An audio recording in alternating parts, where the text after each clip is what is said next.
In this video, we'll be looking at expanding binomials, the general rule. So we've gone through quite a few of these now, how to expand a binomial using combinatorics and Pascal's triangle. So now you might get that general trend on how to actually write these out in a general rule.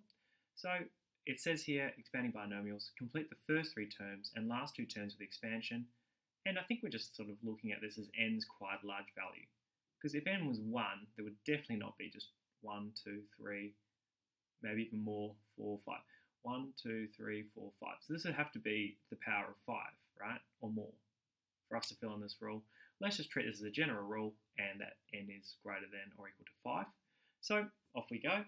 So if I was to do this, x plus y to the power of n, what's our general rule?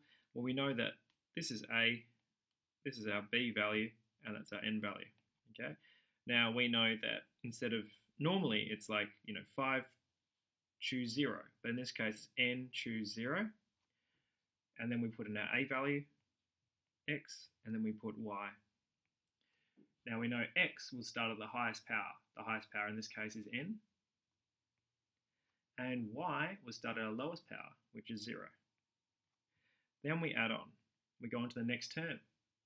So we always know that it's always going to be n for the top, and then we're going to increment up 1. Then we go into our x, and we go into our y.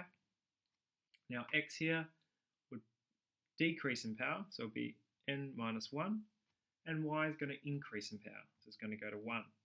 The next one, we'll go like this, put in x, put in y, and this will now go down another. So it's going to be n take 2, and this will be y to the power of 2. Now this dot dot dot means the pattern continues, okay, until we get to these last two terms. So let's look at the most extreme, the very last term. We should know how to do that one. So what's our choose value going to be? Well, it'll be n choose what? Well, it normally goes to, if we look at the other examples, 4 choose 4, 4 choose 4, 4 choose 4, 3 choose 3, 3 choose 3, 6 choose 6, 5 choose 5. So it's just going to be n choose n. We have our x, we have our y, and this one here is going to be x to the power of what? Well, it decreases till it gets to 0. And y is going to go up until it gets the highest power, which is n. Now, moving across, we'll look at the second last term. Well, it's always going to be n choose, and this last one here will have to be n minus that value. So it's going to be n minus 1.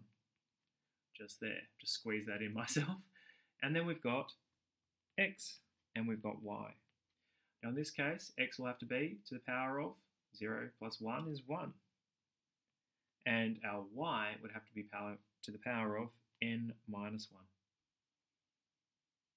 There we go. So these are all our, this is the general rule for expanding binomials.